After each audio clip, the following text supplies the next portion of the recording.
Allah Subhanahu wa taala memberikan rezeki kepada manusia, bahkan kepada binatang, ya ibadallah, menggambarkan bahwa hidup ini harus optimis. Kewajiban kita hanyalah berusaha, tapi sebenarnya rezeki sudah ditanggung oleh Allah Subhanahu wa taala. Manusia diajak wisata oleh Allah Subhanahu wa taala di alam, di alam perutnya ibu, di alam di mana terdapat kegelapan yang tiga. Nah, selanjutnya pada ayat 8 ini, ya ibadallah, kita diberikan petunjuk oleh Allah tentang tabiatul insan. Madamal insan huwal insan, selama manusia adalah manusia, dengan kemanusiaan yang murni, yang tidak ada bekal ibadah, bekal iman dan takwa, maka manusia yang sebenarnya diberikan fitrah oleh Allah Subhanahu wa taala. Fitrah itu akan tertutupi, ya ibadallah, sehingga manusia bertabrakan dengan fitrahnya. Tetapi sebaliknya, ya ibadallah, ketika manusia dirundung bencana, derita, maka fitrah itu bersih, nampak jelas. Allah berfirman, wa idza massal insana dzurrun da'a rabbahu muniban ilaih. Ini yang pertama. Jadi apabila manusia ditimpa oleh bencana apa saja, ya ibadallah, ini nakirah, bencana apa saja. Dan sebenarnya bencana itu betapa besarnya di dunia adalah kecil. Maka di sini nakirah juga untuk litaklil. Manusia kena bencana kecil saja, langsung otomatis da'a rabbahu muniban ilaih. Dia memohon, meminta Rabbnya, berdoa agar diselamatkan dari bencana, musibah, derita. Muniban ilaih, dengan kembali kepadanya untuk taat kepada Allah Subhanahu wa taala. Jadi inilah fitrah manusia, ya ibadallah. Ketika menghadapi penderitaan dan dia sudah tidak sanggup lagi menghadapi, la saudara, wala teman, wala dana, wala tentara, maka tidak ada kecuali dia kembali kepada Allah. Jangankan kita yang semoga diberikan hidayah oleh Allah, Tauhud, orang yang paling besar durjananya Fir'aun yang pernah mengaku Tuhan, ana rabbukumul a'la. Ketika sudah telanjang, dia tidak mempunyai apa yang dibanggakan. Prajuritnya meninggalkan dia, kekuasaannya, keperkasaannya. Baru ketika meninggal mengatakan wa ana minal muslimin. Itulah manusia, ya ibadallah. Ketika manusia tidak punya bekal iman, ibadah dan takwa kepada Allah. Yang kedua, bagaimana tentang diri kita sebagai manusia? Thumma idza khawwalahu ni'matan minhu. Kemudian apabila Allah memberikan nikmat kepadanya, langsung nasiya ma kanu yad'u ilaihi min qabl. Dia lupa apa yang dulunya dia minta pertolongan kepada Allah untuk dibebaskan dari derita yang sebelumnya. Jadi begitu cepatnya lupa, ya ibadallah. Ketika manusia sakit, ingat Allah. Ketika sembuh, ada yang lupa Allah. Ketika manusia miskin, terlilit hutang, tidak berdaya, ingat Allah. Tapi ketika diberikan kekayaan, lupa Allah. Ketika kalah bertarung dalam bisnis, politik, minta kepada Allah. Begitu berkuasa, menjadi orang yang berani menentang Allah. Itulah manusia, ya ibadallah. Madamal insan huwal insan. Dan tidak itu saja. Yang ketiga, wa ja'ala lillahi andadan liyudilla an sabilih. Tidak sekedar lupa dia, naudzubillah min dzalik. Dia menjadikan tandingan-tandingan Allah. Tandingan-tandingan Allah, Tandingan Allah apa saja, ya ibadallah? Jam'un nid, Tandingan Allah berarti sekutu-sekutu Allah. Sebagian manusia ketika berbicara tentang syirik, tentang sekutu Allah, yang ada di benak sebagian manusia adalah berhala. Berhala, patung.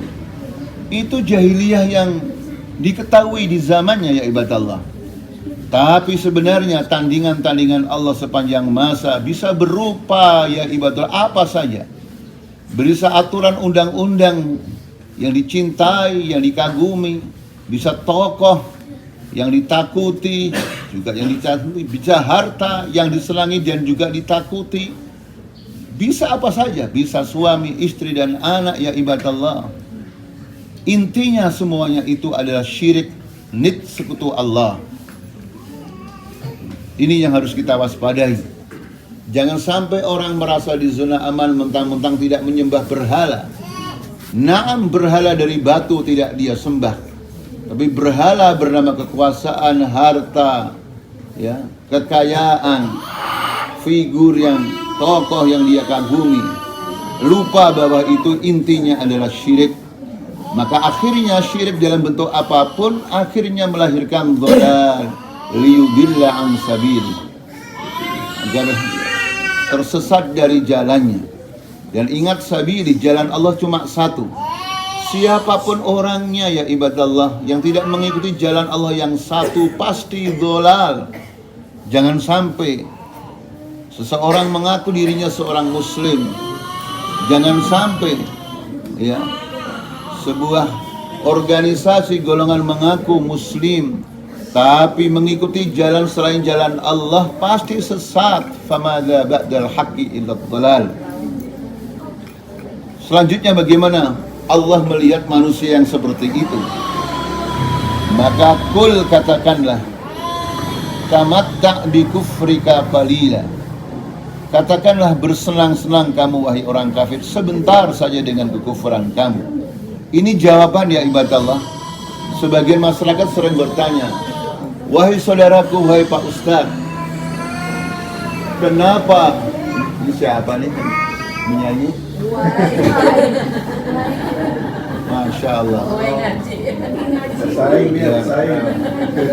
Benar-benar anak dan harta fitnah.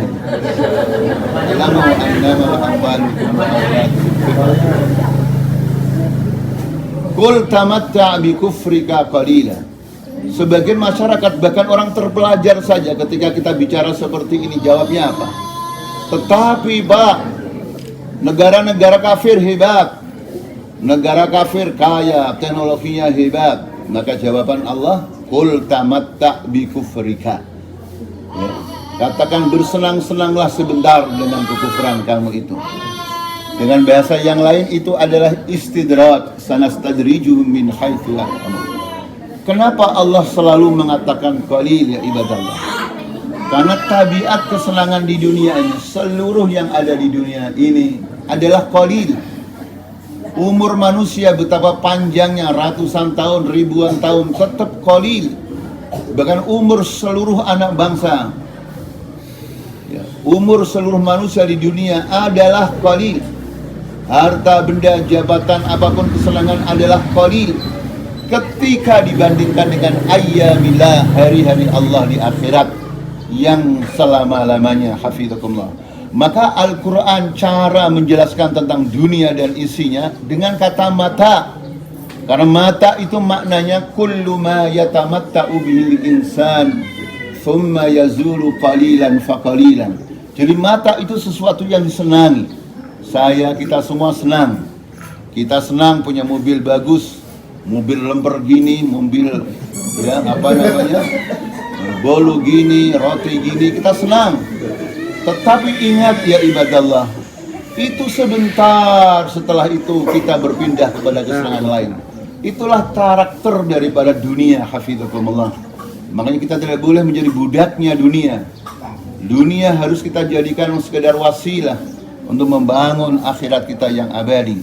Nah, walaupun mereka bersenang-senang, maka sebenarnya innaka min ashabin nar. Wahai orang kafir, sesungguhnya kamu benar-benar yang menjadi penghuni neraka. Ini adalah Kita diingatkan oleh Allah dengan watak manusia. Ketika manusia telanjang, tidak punya iman, tidak punya ibadah, tidak mempunyai misi perjuangan, ini manusia seperti ini. Jangankan kita ya ibadallah, Fir'aun, tauhid terbesar di dunia saja, ya, mengatakan wa ana minal muslimin ketika sudah tidak berdaya. Nah, kita jangan sampai mengikuti madhabnya Fir'aun, pensiun, ya, sadarnya setelah pensiun, sadarnya setelah tidak berkuasa. Lah, kita harus cepat muniban ilaih, segera kembali kepada Allah Azza wa Jalla. Ya ibadallah, semoga keluarga kita semua, saudara-saudara kita dijadikan oleh Allah orang-orang yang ya segera kembali kepada Allah Subhanahu wa taala dengan tidak tergoda dengan dunia yang sifatnya cuma qalil.